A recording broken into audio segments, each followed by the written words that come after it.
Federal government layoffs resulted in a 245% surge in announced job cuts, an increase not seen since the last two recessions. This may be on track to become the largest mass layoff in U.S. history, believe it or not. In February alone, there were more than 172,000 individuals who were asked to leave the government employment. Elon Musk's Department of Government Efficiency is the main reason, as it seeks to cut costs.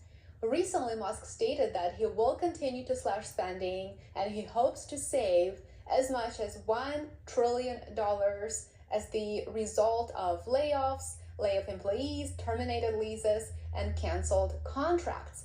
He said that to achieve a $1 trillion deficit reduction in financial year 2026, it requires saving $4 billion per day, every day from now on.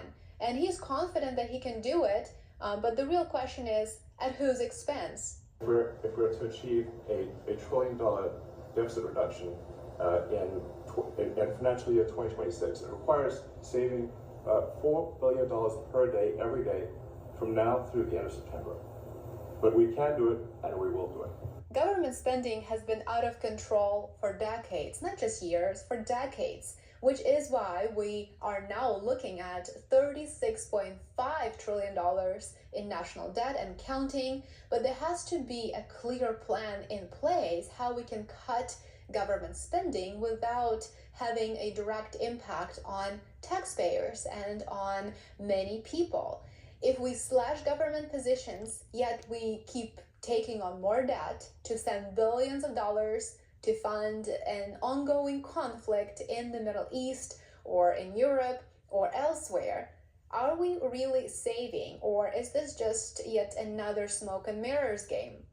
There's a clear need to make the government smaller and to make it efficient, but you would agree approach does matter, and whether you decide to do this with an axe or maybe you choose a more nuanced approach, that also matters. Musk previously stated that anyone who's laid off will be able to easily find employment in the private sector. Well, if competition for any particular role increases in the private sector, it means that companies are willing to pay you less for your efforts, because all of a sudden they have this influx of candidates. They have many candidates that are looking for the same role, and they have a lot to choose from. So that will push wages down. Musk wouldn't tell you that, of course. What remains left out is the fact that due to a complete economic and political uncertainty, a recent report that was published by Gallagher, Gray, and Christmas states private companies announced plans to shed thousands of jobs last month, particularly in retail and technology, with the impact of the Department of Government Efficiency actions, as well as canceled government contracts, fear of trade wars and bankruptcies. Job cuts soared in February.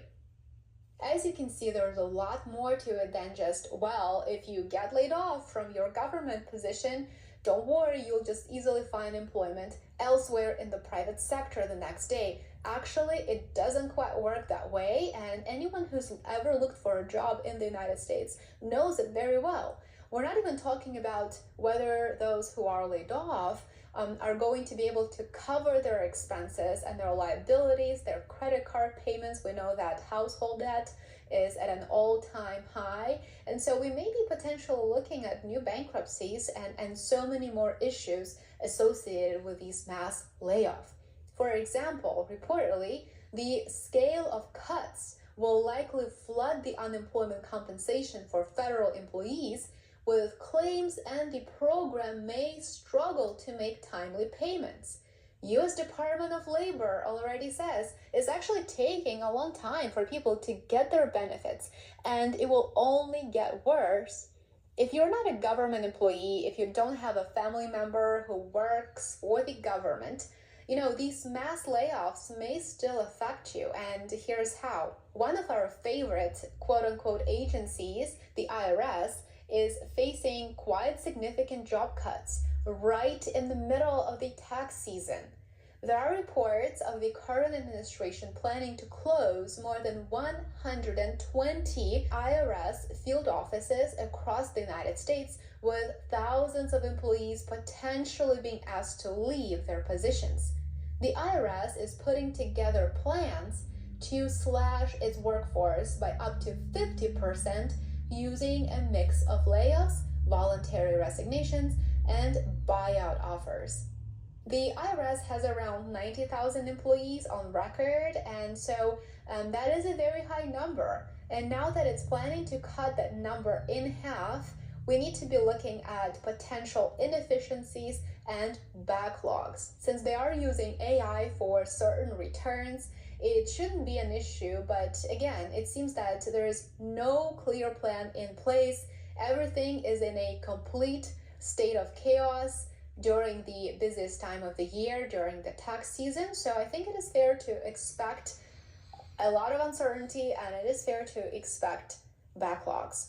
The Trump administration has another twist in store, temporarily reassigning IRS employees to the Department of Homeland Security to assist with immigration enforcement. In a letter sent in February, DHS Secretary Kristi Noem asked Treasury Secretary Scott Bessent to lend IRS staff to support the department's ongoing crackdown on immigration. Apparently, tax collections may soon be collecting something else entirely.